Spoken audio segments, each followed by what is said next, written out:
Hello and welcome back to Women's Football Talk. Today we are going to be looking at one player who's impressed at each WSL club so far this season. So we are obviously now at the winter break and we have a couple of weeks before the WSL is back and running again for the second half of the 24-25 season. So let's jump in to look at one player from each of the 12 teams that has impressed so far. And we're going to go in alphabetical order, starting off with Arsenal. Now, for them, it is Alessia Russo, the English forward. Took some time to find her form, but this season, since the start of November, has been absolutely flying for the Gunners under interim head coach René Slagers, who took over, obviously, following the departure of Jonas Annabel.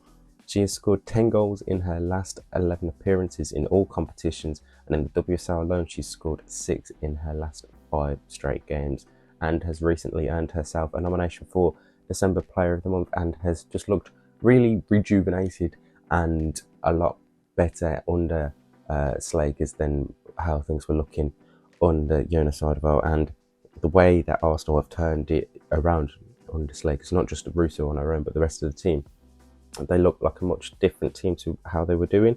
And yeah, the way Russo has scored, like we said, 10 goals in their last 11 games. If she can keep that up for the rest of the season, Arsenal are going to be firing in on all cylinders. Obviously, it remains to be seen what happens on the coaching period. At the time we're recording, it's still René Slagers, but heading into the new year now, obviously, it remains to be seen where they go from there. But yeah, Alessia Russo this season has been on fire for Arsenal. Next up is Aston Villa. Now, a team that have obviously been really struggling this season.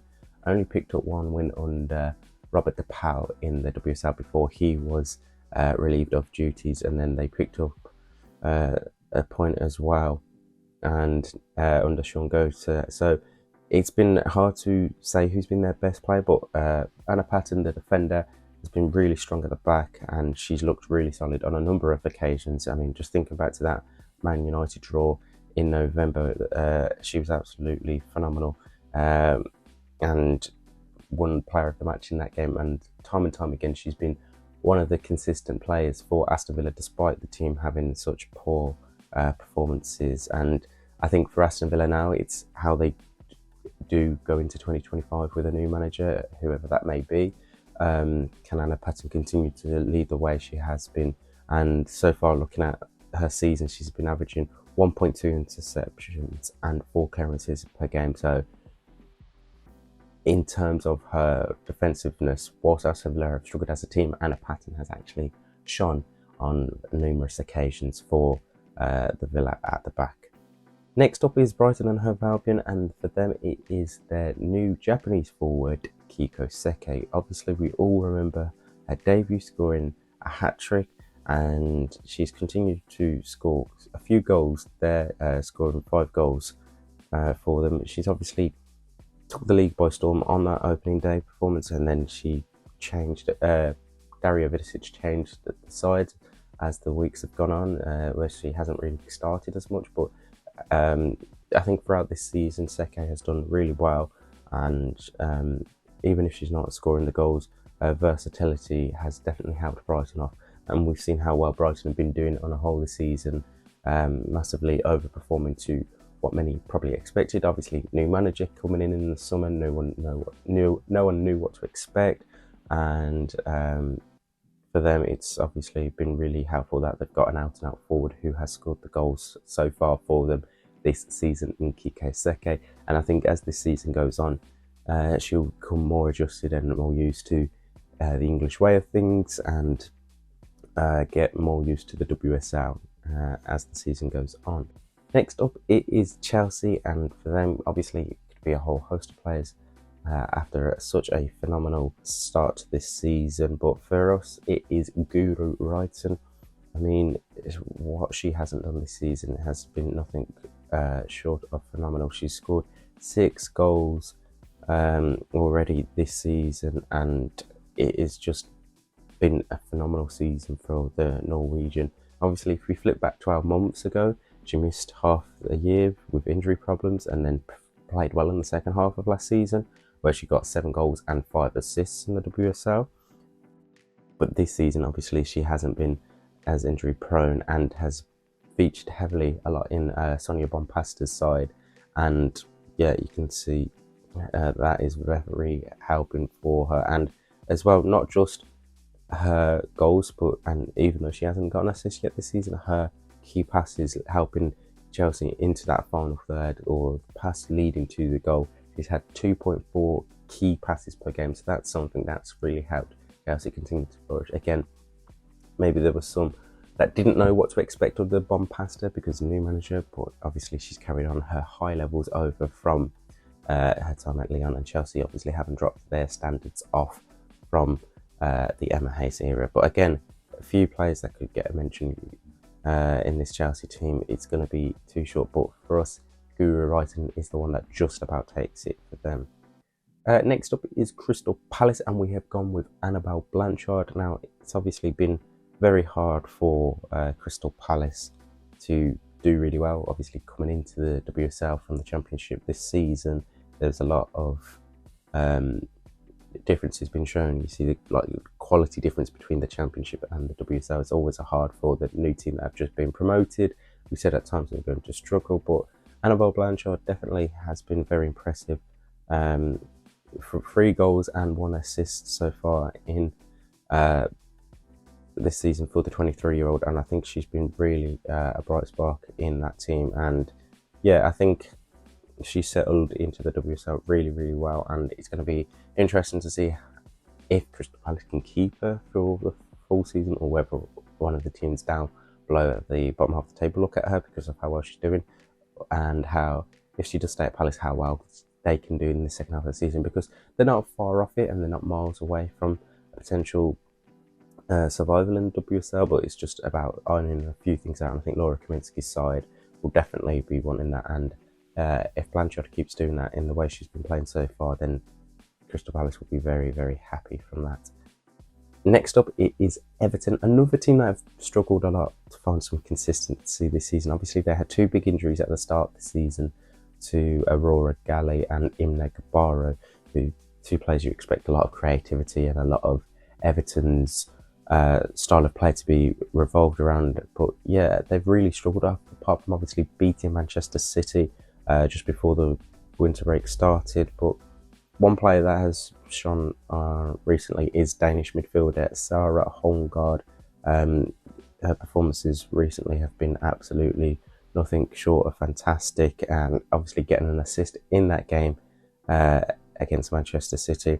And every game she started for Everton this season, she's averaging 2.1 shot creating actions per game, which is obviously just a testament to her forwardness and how well she's willing to press the defence and the goalkeeper of the opposition.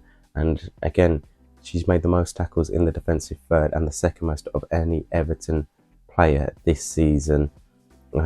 Is absolutely fantastic, and overall I think she's been a much bigger implement to this Everton team that have struggled a lot, whether that's because obviously Aurora Galley may have got in the minutes over Holmgaard in the past, but Holmgaard has definitely taken it up and looked really well. Next up is Ruby Mace of Leicester City. Now again, under new management, Leicester City have struggled quite a bit at times. They haven't really done what maybe some teams have expected, but Ruby Mace has looked absolutely fantastic. Obviously, she'd been at Leicester before on a loan, but that's under a different manager. Now under Amadine Mikel, she looks really solid, and she seems to have found her home at Leicester City, and she's just been absolutely brilliant. I mean, she's averaging 2.3 interceptions and 3.3 tackles per game in that defensive midfield role that she's been playing for them. And yeah, she's just looked really suited to how she's been playing, and her performances have been so good. She's earned a senior national call-up and made her debut under Serena Wiegman. So yeah, this season Ruby Mace has done nothing but absolutely shine for the Foxes.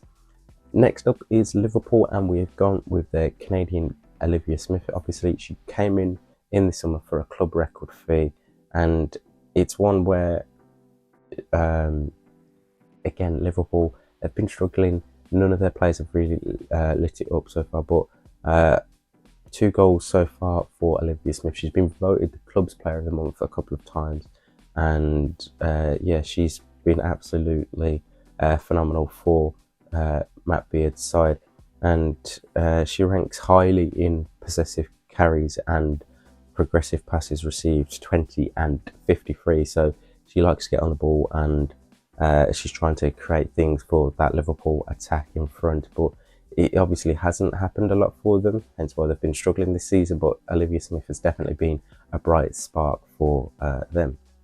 Next up is Manchester City. Now again, we could go with a few names here because they've got such a plethora of players. They've been really fantastic, obviously. But for us, it is Jill Roord. Now, the Dutch international came back from her ACL injury, and yeah, the way she's just settled back into this Manchester City squad has been nothing short of brilliant. She looks like she hasn't missed any time at all. 3 goals, 1 assist in just 9 appearances. She just looks absolutely fantastic, and you wouldn't think that she's just come off a long ACL injury. The way she's just settled back into life at Manchester City is just nothing short of brilliant. Obviously, you could look at how well Khadija Bonashore is, but she's doing that really well on a regular basis. The defence, at times, there's been 1 or 2 players in the defence that have looked really strong for the Gareth Taylor side, but yeah, definitely Jill Roord has been the standout for them this season. Next up is Manchester United, and we have gone with their goalkeeper, Phallon Tullis-Joyce. The American goalkeeper has taken over the #1 reins at Manchester United following Mary Earp's departure in the summer, and yep, Tullis-Joyce has only conceded 3 goals so far, 7 clean sheets, making 30 saves, and which is a 93.9% accuracy for saves. And yeah, definitely she's done so well for Manchester United this season, and has obviously gone on to earn a call-up under Emma Hayes and the US Women's National Team. And I think for myself, personally speaking, I wasn't expecting that big jump compared to United to say so good defensively, considering how well Earps had been, and not much had been seen of Phallon Tullis-Joyce when she had been at Manchester United. Obviously, she was playing the cup games here or there, so can't really make too much judgment on that, but she's really nailed down that #1 spot this season and has been nothing short of brilliant for Manchester United. Next up is Tottenham, again another team that have really struggled to find some sort of creativity this season, but Tottenham, for them, it is Bethany England. 5 goals to her name this season, and yeah, really helped out Spurs. Otherwise, I think they'd be much lower down in the table, looking over their shoulder at that relegation battle. But I think with her goals this season, it's definitely helped them out, and they're looking a lot more consistent. Not going to be pushing on for the top 3 or top 4 sides, but again, they won't be looking behind them at the relegation side. So I think her goal contributions this season has definitely helped them coast along a lot more better than what it was, say, maybe 12 months ago when she obviously had her injuries. She went on that purple patch when she came back and not scoring. So I think for Spurs, it's really about getting the more consistency out of Beth England in that second half of the season, and whether she can score more goals. For West Ham United, it is their captain, Katrina Gorry. Now, the Australian has been absolutely brilliant for them. 3 goals, 2 assists, and the way she's been playing in that midfield has been nothing short of brilliant, orchestrating a lot of it. You see her in quite a defensive positioning at times, but Gorry has just been absolutely fantastic and helping a West Ham team that haven't, again, really been brilliant and are down there in the relegation scrap and fighting for their lives at the bottom. But the Australian has been nothing short of brilliant, and you saw the time that she missed with a couple of games. West Ham really seemed to struggle, but then she came back after that international break, and yes, she's looked really strong for them. And despite them obviously losing that last game before the winter break, again, she's had another strong performance. So West Ham fans will be hoping that she can continue her fine form second half of this season. Right, that is it. Let us know who you think the best players for each team in the WSL have been this season in the comment section below. Make sure you like and subscribe and turn on the post notification bell so you never miss a video of ours. Make sure you're following us on XWF Talks. and on Instagram and Threads, Women's Football Talk, all one word, for all the latest news and stories from around the world of women's football. Make sure you're subscribed to our free Substack page, womensfootballtalk.substack.com. It's a free newsletter. We'll provide plenty of stories over the coming weeks as we enter the winter period, and we have a full breakdown of each player over there as well. But in the meantime, we'll see you soon.